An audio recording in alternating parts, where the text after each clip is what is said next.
Everything said on this podcast is entirely for entertainment purposes only.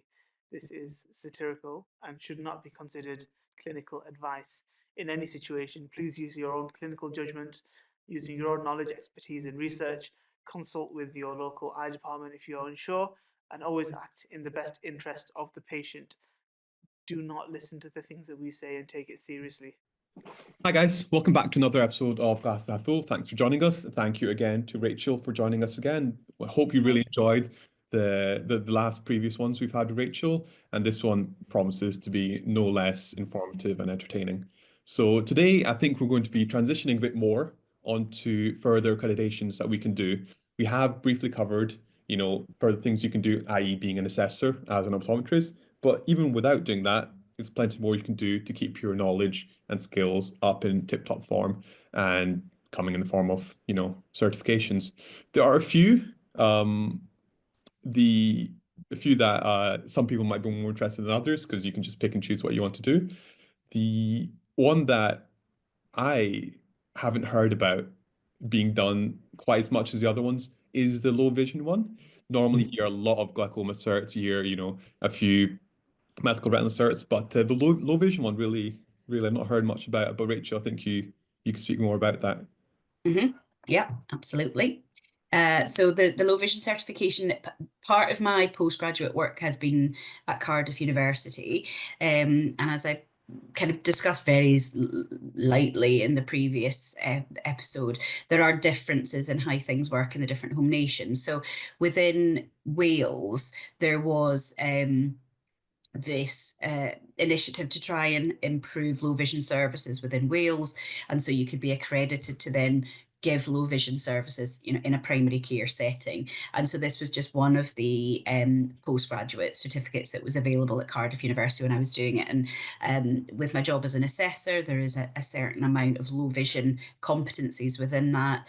And I had to admit that my dispensing knowledge around low vision wasn't great, and there's a lot of maths involved in that, and my understanding of patients with poorer vision was also not great, just from the practice that I'd worked in. So I felt that doing the low vision certificate would be good if I needed to, provide low vision services in a primary care, or if, I'm assessing it. One of the job roles that I do outside of college work is I work in a referral refinement clinic in Chesterfield, and there was some discussion that we would provide low vision services from this clinic. So that was the other kind of thing that made me go forward with that. Where I'm working in Sheffield, they have a fantastic low vision clinic within the Sheffield, Hallamshire, and then there's some amazing charity support outside of of the hospital. But in the Chesterfield area, the hospital doesn't provide a low vision service, so it's all charity based. So we were there just in case that was needed. But as it turned out, I got the certification and then haven't needed to use it much outside of assessing. But again, keeps your maths up and running with all the magnification factors. So with the low vision certification that you now have, you've had for a few years now. Yeah. What uses have you? What have you experienced? No. I mean, what have you experienced with the many years that you had this certificate under your belt, in which kind of been like, oh, this is where that certificate has come into use? Like, it's a good thing I've done this. Yeah, well, certainly in the referral refinement clinic that I've been in, we've had patients who've been referred in with low vision issues who, for example, may have moved from one area to another, to be closer to family because of vision problems. And, having the certificate does mean that I've just got a better understanding of the provision that's available in the area, how that patient can get help, whether it's social help or actual full-on clinical help. So it's been useful that way, but also, as I say, from just in a normal refraction clinic where I'm kind of patient facing there, you do see patients who, are struggling with their vision. It may be that they're not necessarily registered with a sight impairment, but actually they do need some support outside of a standard appliance pair of glasses. And having that certification, I've just felt more confident being able to speak to my patients about the availability of services, but also the more, the more complex low vision aids that are available. We often almost tunnel our low vision patients into the older patients. They've got macular degeneration, they've got end stage glaucoma, but there are a lot of young patients and a lot of young people and children who are really struggling with their vision, and it's those slightly out, which should be classed as being more out of the ordinary, that you're able to support better with additional qualifications. With the low vision aspect within a practice, obviously you're not really seeing as many low vision patients in a standard refraction practice. No, which absolutely not. Majority of them are kind of working at the moment. Do you see it holding up in terms of the weight when you're comparing it to things like the glaucoma cert and the med rep when it comes to someone as an optom working in like an independent or multiple? I think it would depend on the area that you work in. Being in the Sheffield, Chesterfield area, we're very, very lucky about access to low vision services. But, there is still a wait.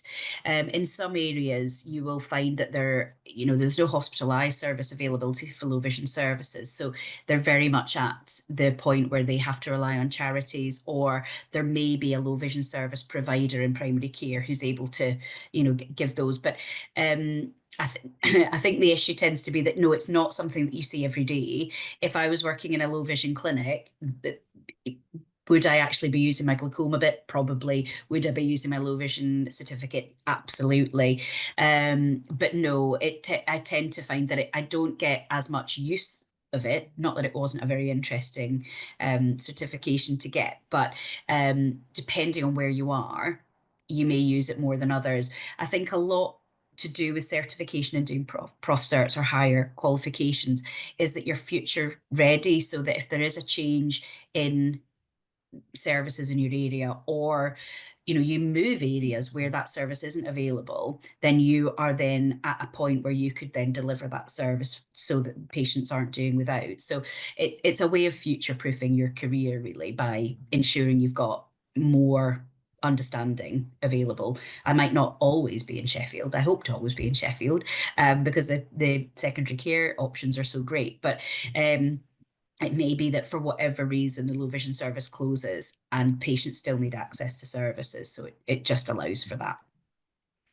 I find that last point, I'm finding it a bit more emphasized now in Scotland. In Scotland, like half the optoms are IP certified, and it's more uncommon than anything to not be IP certified. And it kind of blends into the normal practice that, oh yeah, just tell your IP to, or if you're not IP, it's but yeah, that future, and it's going to get to a case we briefly mentioned in the last episode about the changes are happening. It's going to get to a case where IP certifications inbuilt into it. But I see a lot more low vision patients than many or some other people, because I do a bit of domiciliary work, and for other people that are in my position, even for myself, what does the certification include? So you mentioned Cardiff. Is that where you got it from? So that's where I did it, and I said the reason for that was to do with the Welsh low vision services that were available, and obviously in some rural areas it was so that optometrists could provide a low vision service,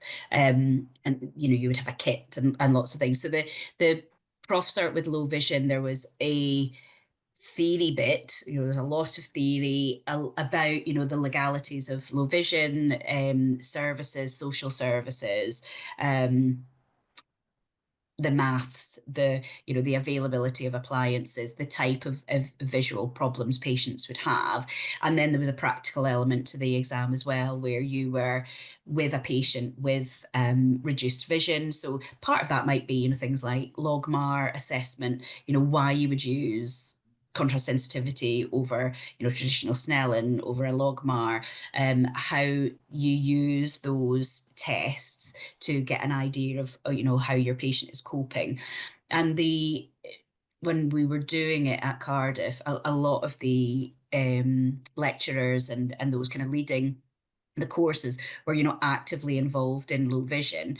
So speaking to somebody about, you know, little things like, which I would never have thought of, if you've got a patient with low vision, she had a patient who was constantly falling as she was, you know, coming out of her home. And with her low vision certification, she was actually able to apply to the council to have an additional lamp put outside this patient's house. And I mean, it just sounds, I mean, you think, oh my God, well, how would you even do that? You know, how would you contact the council to get, you know, a lamp put out somebody's house? But again, you know, it's these kind of things that you don't even realize is a thing until you speak to somebody who has, you know, access and has had to do these kind of things for their patients. But again, it's just that sharing of knowledge that you realize quite how much scope there is. But also just getting to speak to people about it, and I'm speaking to patients with low vision, because, you know, you part of the theory is it's maths, it's a lot of looking at books, but actually speaking to patients who are at that point where they are fully reliant on, you know, services. You know, low vision aids are at a point where they're not going to work for them, and, you know, being able to speak to patients with a visual problem is, you know, it's really upsetting and it's really difficult, but you actually need to be able to do that as part of the certificate, and it does make that then easier when you're faced with those kind of real life issues once you're, you know, at work. I guess you can also get use from that aspect of the certification with breaking bad news to patients in a normal clinic as well. So yeah. That part of communication you can kind of bring over to just a standard optoms way of practicing. Yeah. There's nothing worse than saying to a patient, I'm sorry, there's nothing I can do for you. Yeah. That's not okay. And, you know, we may have said, you know, historically, oh, you've got macular degeneration. Don't worry, you'll never go blind. You know, let's have a look at the register, you know, of who is registered with as you know, sight impaired or severely sight impaired. There's a huge number of patients with macular degeneration. So that, you know, one of those things of, you don't worry, you'll never go blind. Well, you know, there you are registered as having a sight impairment. So how can we help those people? And again, similar to when we were talking about dispensing, you know, it might not be something that we do practically every day, but we should still have that knowledge to be able to give it to the patient so that they are not told that that is everything that can be done. You know, go home and, you know, enjoy money off your television license. You know, that's not what low vision is about. It's trying to find options for a patient, and if you can't give them that option, that you're able to signpost them and get them help. Does it kind of worry you a little bit to think that in some cases the way that a certain patient can be like treated or managed is like directly affected by the competency of the optometrist that they're with? So like they walk into like a Specsavers or a Vision Express and they see one optometrist, and if they're not that competent in, let's say, low vision, then the management differs from the optometrist literally next door to them. Well, that's the point of the GOC, and you know what should be happening is you should be working within your own scope of practice. So if you then, again, reflection, if you can then reflect on the fact that actually that is outside your scope of practice, fine. That's okay for things to be outside your scope of practice, as long as you can signpost the patient to somebody who can give them that. And that's the concern, is that if you just say that's all that can be done, well, could you have referred that patient to somebody who with more knowledge than you? And that's where we need to be aware of it. As long as you're working within your scope of practice and you know that if it's beyond your ability, you are getting that patient to somebody who can deal with it, then that's absolutely fine. I think to suggest otherwise would imply that people are working not within their core competencies. So you know, the GOC are there to make sure that we are all working up to a standard, but being aware that, you know, there will be, you know, other you know, there's plenty of optometrists who are absolutely in love with glaucoma. They've got their higher cert, you know, they'll whap out a gonio lens at a moment's notice.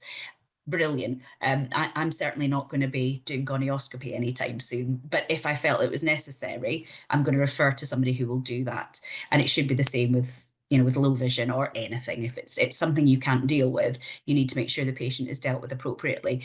That being said, if you get to the point where you're referring everybody because it's outside your scope of practice, you need to reflect on the fact that perhaps you need to update your knowledge a wee bit. I mean, yeah, very, very true. Yeah. With Sheffield, obviously we have like an ECLO service that we can kind of refer into. I'm not sure how available ECLO services are nationwide. For, let's say, optometrists that, or even locums that aren't very confident in their low vision skills, what advice would you give just generally with how to manage someone that's relatively new to low vision? So they've recently been diagnosed as sight impaired or severely sight impaired, or that you feel like they need a diagnosis of, or certification, sorry, of sight. Yeah. So obviously the legalities around that are quite specific. So, you know, if there is a query about somebody's vision at a point where you think that they should be registered or certified with a sight impairment, then that has to be done by an ophthalmologist. So if the very least that you can do is refer them into a general ophthalmology clinic for them to be certified, and then with the option to be registered, brilliant. You know, that's the journey started. At that point, the patient's got the option to, you know, engage with social services. They might not want to do that straight away because it's, you know, it's a big life change. So and often that opening up of the referral to make sure that they've got access to those. We've got, you know, low vision leaflets of the LVL. You know, there's lots of ways that we can access support for the patient, whether they want to be certified or not. But again, just being aware that those channels are there. So even if there's not an ECLO, there will be an ophthalmologist that you can refer to. And as long as you have an understanding of the charities that are around that could then support that, super. As a locum, it must be very tricky because, you know, you're jumping from area to area. If you go into a practice, so if you're a locum and you go into a practice where they've had a pre-reg, theoretically, their pre-reg as part of their stage 1 will have done a log of low vision services, and it's a good idea to have that available for, you know, locum. So if they felt like that patient needed, you know, access to those services, they've got a document available in the practice so that they know how to access those services. I also know the RNIB is quite good in contact the RNIB for it. So like if like you don't want to send to the ophthalmologist, you can always go through the RNIB route because they have a lot of there's loads of information on the RNIB website. If you go into Google and Google Sightline, that will take you to an aspect of the RNIB website where you can put your postcode or your patient's postcode in, and it will give you a list of services in that area. So again, if you were in an area that, let's say you decided to, you know, have a 2-week holiday in Cornwall and work while you were down there, you could go into the Sightline directory to be able to offer support for the patient. So these things are there. You just need to know that they're there and how to access them. But that's available to anybody. It doesn't have to be an optometrist to look at Sightline. So you mentioned in there that also there's a bit of glaucoma involved, and you may use that a little bit more than you may be using your low vision. Not that one is any more useful than the other, but it depends on area to area. So regarding glaucoma, what were your experiences with that professional certification? I have dealt with or supervised pre-regs that have a glaucoma cert. So it's always been rather funny that coming out with more qualifications then yeah. So that's always been funny. But what's been your experiences? Well, I had a bit of an epiphany. I was doing some training with pre-regs and we were looking at discs, and I thought, I think my ability to assess a disc had, say I'm reflecting on my own skills, I felt like my disc assessment had dropped a little bit. I wasn't being quite as precise as I could be, and that concerned me for, you know, many reasons. And I thought, well, I could do CPD on this, or I could really push myself to do further education around this, because certainly from a glaucoma point of view, you know, access to services, for some reason, ophthalmologists don't necessarily want to do glaucoma. So we have less glaucoma consultants than we, you know, had previously. So part of it was, well, actually, if I'm wanting to manage my patients well and not overstress the hospital departments with unnecessary referrals, part of that would be about getting another qualification. In one of my jobs where I'm kind of doing referral refinement, we see a lot of patients who are being query, glaucoma, who need repeat pressures or, repeat assessment. And I just felt that it was really important to have that.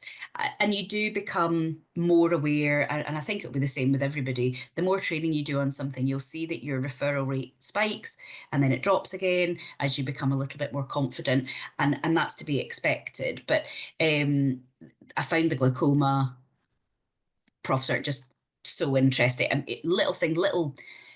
there've been quite a lot of changes in, glaucoma management since I qualified in 99. A lot of different information about the different types of glaucoma. And, obviously from a management point of view, it drastically improved. And, even just, OCT, that wasn't a thing when I came out of university at all. The first practice I worked in had a Bejerum screen as a visual field screener. So that's a big black canvas thing where you point, do kinetic perimetry. So, obviously from a skills point of view, yes, I developed my skills over the time I'd been qualified, but I just felt it needed cementing with, up-to-date information about glaucoma. And it's been so useful. And I do use that on a daily basis.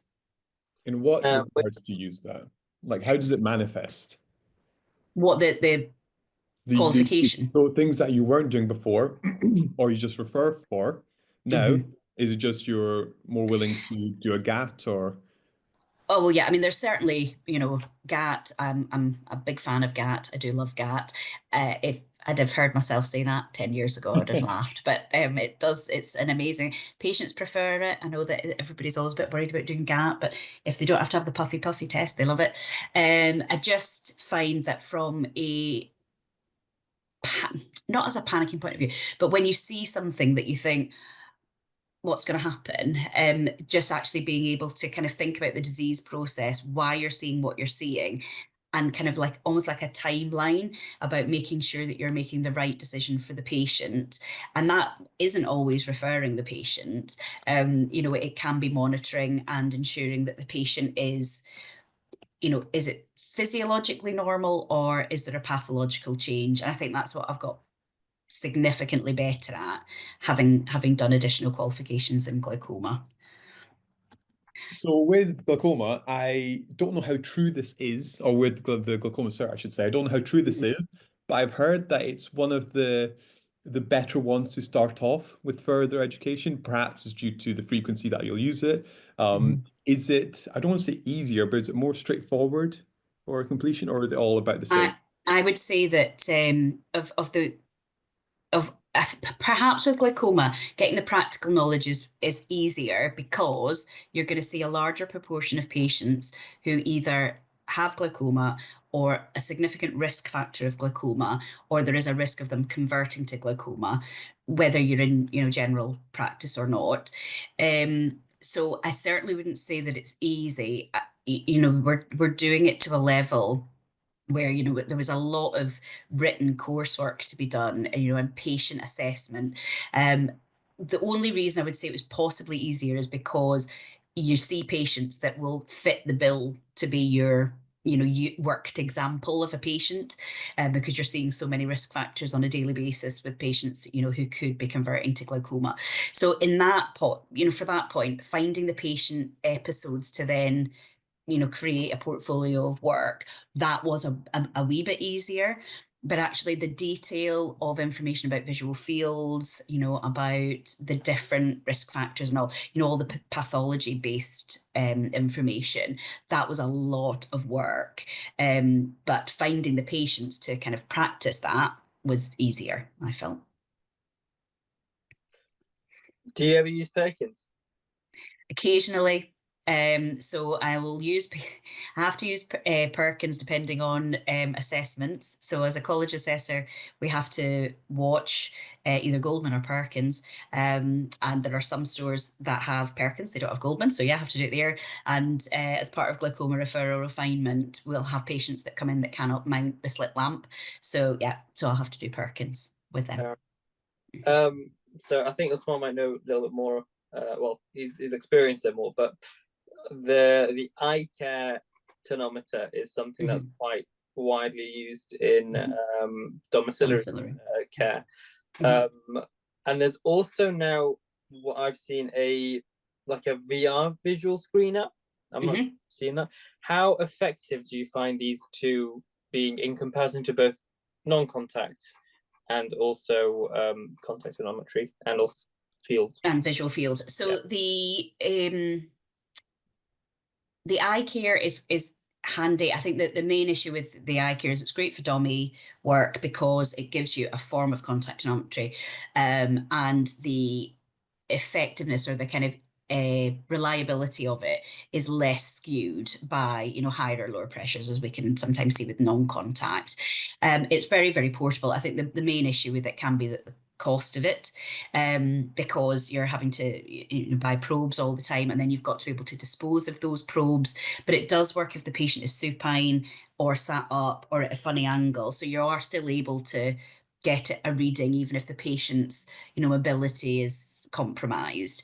The VR headsets, I mean, they look amazing. So I was discussing this with some colleagues a couple of months ago about whether or not that would be useful if we were trying to do some form of glaucoma care or refinement in a domiciliary setting. But as of now, certainly they are not licensed for use within, you know, a refinement. I spoke to one of my old uni friends who's been doing a lot of dummy work for ages, and I was saying, you know, how would you feel about, you know, doing, you know, VR headsets for visual fields, you know, to see if somebody had glaucoma? And, you know, he was very frank. He said, look, the patients that I'm seeing, there's not a query if they've got glaucoma. Their discs are either grey and nasty or they're fine. You know, I'm not doing a visual field to check if they've got glaucoma. It's quite evident just looking. And so there was that point, and I thought, yeah, okay, I got you, because I've not done domiciliary work. So in my head, I was like, oh, this would be amazing. Yeah, let's get this VR headset on. But you know, he'd said, you know, he'll have patients that physically would not be able to, you know, do that test. They wouldn't be able to click the button. They wouldn't be able to be in a position where you could put the VR headset on. So, you know, there's a lot to be said if you're in a smaller practice, or, you know, for example, if you're in the Highlands and Islands and you were in a bus, you know, doing eye tests mobile, you know, for that kind of thing, yes, it might be great. But at the moment, they're not certified for use as part of glaucoma referrer refinement. I just had a really cool idea. What about like an optician bus? There are optician buses. Are there? Yeah. Yeah. Really? Yeah. Oh, I know about that. Yeah. Yeah. In the Highlands and Islands, some of the areas don't have enough patients to like have a practice. So some have a practice where there's like an optomen once a week, and then they'll do like a dispensing day and things. But no, there are mobile buses for eye tests. Yeah. Yeah. So what you have to kind of like is, you know, obviously you're not driving within the day. One day you're in an area, another day you're in another area, but you kind of have to look everything up, don't you, when you're driving? I would assume so. Yeah, they'll be on a lot of things. I've seen one. I've never been in it, but yeah, there are certainly availability of things like that to make sure that people in more remote areas have access to eye care. Yeah, that's so cool. Yeah, it's cool. They have mobile cinemas as well. That's how just go in and sit in a transit van and watch the latest release. Let's move a little bit towards your third professional certification, which was medical retina. Yeah. Now, in addition with the glaucoma one, I kind of see that used more commonly with your general optometrist in a community kind of setting. Yeah. So can you speak a bit more about that, on how it was achieving that certification? Yeah, the medical retina I finished in March 2020, so I just got it done before we went into lockdown. It was a slightly bigger module, so I think it was double the credits than the glaucoma one, and it was very, very detailed. I found it, because I didn't have as much background knowledge of the medical retina side. I hadn't worked in a hospital. I wasn't a diabetic grader. I found that really, really tough, and I've certainly been known to be, you know, we were having barbecues and friends over, and I was just sat in front of my computer revising, because it was a lot of work.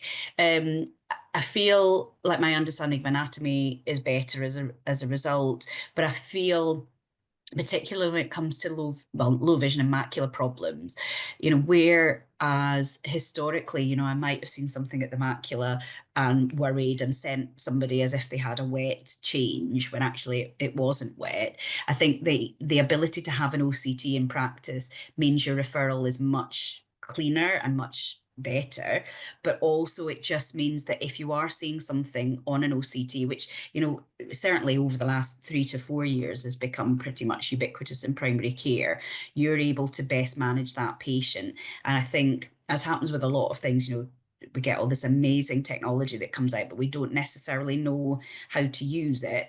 The point of me doing the medical retina was, if I worked in a practice with an OCT, I wanted to be able to understand what I was seeing. And then I was using it as part of a referral refinement scheme as well. But it has just allowed me to be a little bit, I don't even think I'm more cautious. I think that's wrong, but I'm just more likely to refer when it's necessary rather than just because I'm not sure. And again, I feel that that's important to reduce the stress on secondary care, which is, busy. So with the colleagues that I know that have done the medical retina, I hear a lot of them mentioning that it's a big chunk of it is diabetic retinopathy that they kind of look into. Yeah. What are the other main aspects or pathology that are covered in the medical retina? And is it mainly just DR, or is it other things that you kind of... No, I mean, obviously there's a lot of medical retina that's based around, maculopathies. So that could be, side effects of medication. It could be traumatic problems, macular degeneration going into wet AMD. And, when we should be referring and when we should be managing those patients. And now, there's discussions and there's information coming through from the US where, there's some treatments going to be available for dry AMD and geographic atrophy. So, again, I'll talk about future-proofing your job role. If you have the backup of this information as these new technologies are coming through, yes, I feel like with medical retina, they've brought out, there is like a higher certificate in medical retina, which I'm quite keen to do because I feel like there's so much more that's going to be, dropped in the lap of an optometrist. But so the reason there's so much diabetic retinopathy in this one is because with this professional certification, you don't have to be an optometrist to go on it.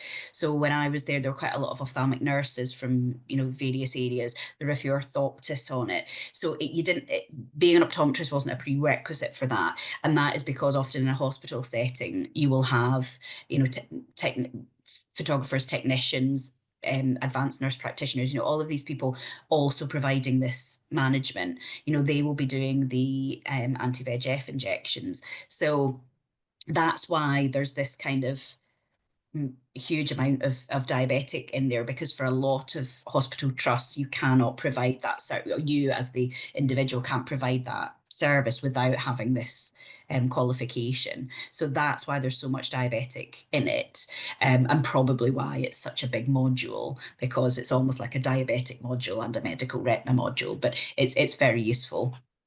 Full stop. Is there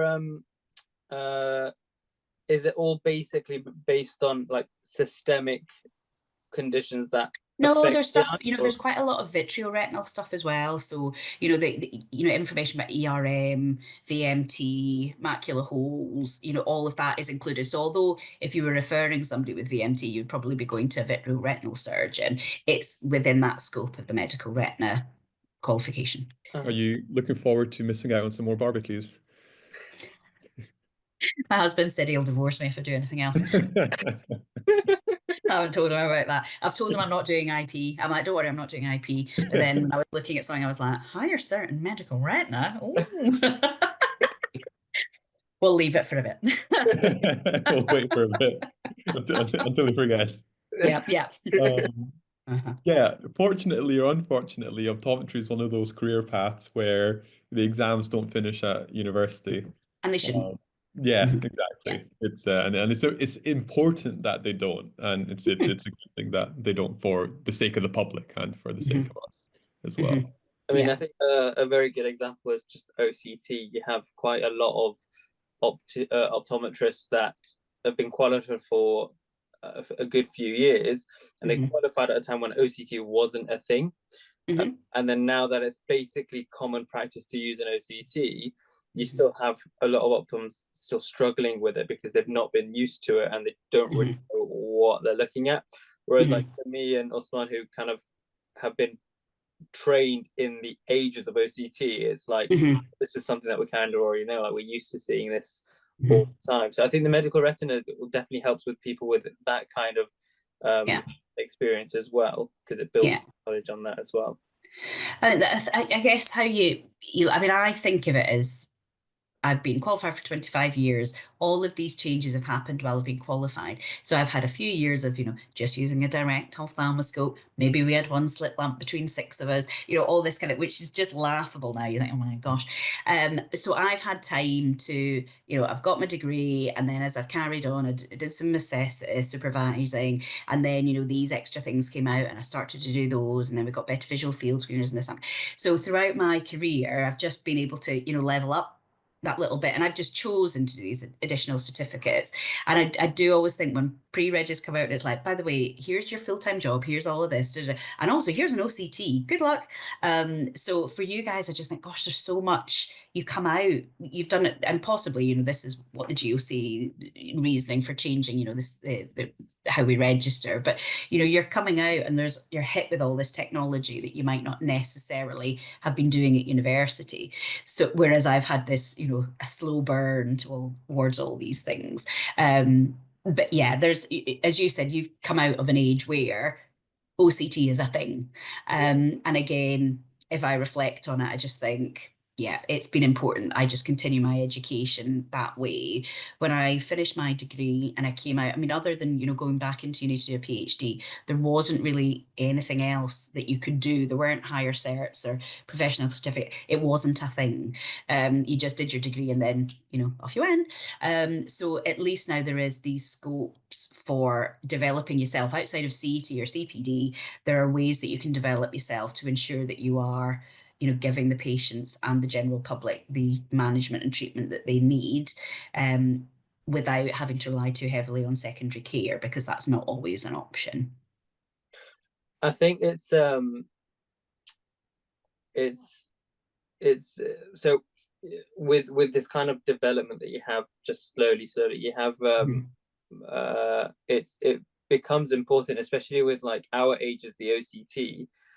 But then we were also looking at optomap starting to become a thing as well, where are we thinking about maybe Volk might become something that you don't do as much, and actually people are just using the optomap and the OCT as their clinical analysis? I mean, when you talk about the future of optometry, I mean, that's just, it boggles your mind. And there are some optometrists, when you speak to them, who say, it will come to that. You will be faced with an optomap, or a wide field imaging, of the patient, their OCT, a visual field, their pressures, and, like, there's even kind of autorefractors that almost self-refract. And from that, the optometrist will then just be like, well, let me put it all together. This is you, this is your patient. There's that, possibility that that's what's going to happen. Certainly for now, when it comes to things like, I mean, if we go back to COVID, where there was the issue where you could get away with just doing digital imaging, but you had to do the digital image, so it couldn't be a delegated function. If the only part of the eye you were looking at was through an image, the optometrist, had to have taken it. So if we look at what's going to happen with things like optomap, which is amazing, but I think we're a long way away from that being our point of assessment of the fundus. I don't feel that that's going to be, every practice will have an optomap or equivalent, and that's how we'll look at the eyes. So might be eventually, but I don't think it will be in the next 5 years. Fair enough. Or maybe not newly qualified, or maybe newly qualified optometrists. You mentioned that a lot of the use will depend on where you are and the local services and the patient demographic that you're seeing, etc. And of course, a lot of this will be depending on where you feel you're lacking or where you feel you'll need more, and also your interests. If you're a little bit more interested in field, you'll be more interested in doing that. Is there anyone that you'd maybe advise would be a better one to get started in, or a more useful one, or in not easier, but an easier transition into? Yeah, I mean, I think when you're slightly more recently qualified, you're still in that mindset of, coming in from work, doing some revision, What was difficult for me was that I'd been something like 15 years in and not, had to do any revision outside of work. So that transition, I think, will be easier. And, as we go through this change in the scheme for registration, people will be coming out with these higher levels because that's what the Masters is going to require. So as an optom who's come through scheme for registration, who is now qualified, I would say that there are other things, obviously I've got low vision glaucoma and medical retina. There's pediatrics, there's, the joys of clinical audit. You could do, if you're really into numbers, you could do clinical audit. There's, leadership and management. There's loads of different things that you can do that might help you decide how you want your job and your career to look. There will be times where, glaucoma, personally, that's the one I feel that I've got the most benefit out of. But again, there's a personal aspect of that. My mum has glaucoma, her mum had her dad had glaucoma. I've got all the risk factors for glaucoma. There's a personal element for that for me. Medical retina wise, again, it's a really important one. But I felt personally that I've got more enjoyment and use out of my enjoyment. Sounds a bit wrong, but I've enjoyed doing my glaucoma, and I feel that is something I implement on like with everybody. Absolutely every patient I see, I am using that glaucoma certification. The medical retina, yes, it's important, but not necessarily in my scope of practice. I don't use it as much as I do my glaucoma one. But again, as you said, Esmond, it's to do with the demographic of patient you're in, what's going on in the services around you, and the access to equipment. You could be working in a practice without an OCT, so that doesn't help you a huge amount with your medical retina, but you will be working in a practice where you have access to doing something with the back of the eye, whether it's a direct or a Volk. You will have some form of tonometry, and you will have some form of visual field assessment. So it doesn't matter where you are, that you'll be using, whereas you may be working in a practice or like you say in domiciliary, you're not going to be carrying an OCT around with you. So how useful might that be to everybody? But both are great, but glaucoma has been my favourite. Very quickly, if somebody did wish to pursue a further certification, do they just Google the university and Google the certification and see what pops up? Yep. So you can go onto the College of Optometrists website, and they have links to a lot of the universities that offer these extended services and these certifications. You can also, go onto the universities that are optometry schools and have a look at what's available. Depending on where you're working, you might find that your ICB has money set aside for training for further qualifications. So it's always best to contact your local optical committee if you're in England or Wales or Ireland to kind of get the information from them, because they may be able to help you with funding. And there are some areas and some companies that will part fund you as well. In Scotland, you don't have LOCs, so that would be to do with your board, your health board and your trust. You might be able to get additional funding from that. And as you said, the IP qualification in Scotland is almost ubiquitous. So there's more than, I know that you were saying it's about 50%, but it's closer to about 40%, which is a huge amount, and it's only just in double figures in England. So, do have a look at what's available in your area and if there is funding available, because it can make that transition into doing higher certificates easier because somebody's giving you some money towards it. Can you look into the funding through the LSE website? So for example, in Sheffield, so with the ICB, I had my glaucoma partially funded, and I did that by contacting the LOC. I mean, the LOC had sent us kind of information around about higher certs, and they gave me a form to fill in and the contact at the ICB, so I was able to message her directly and get funding for it. Superb. That's a lot of good information.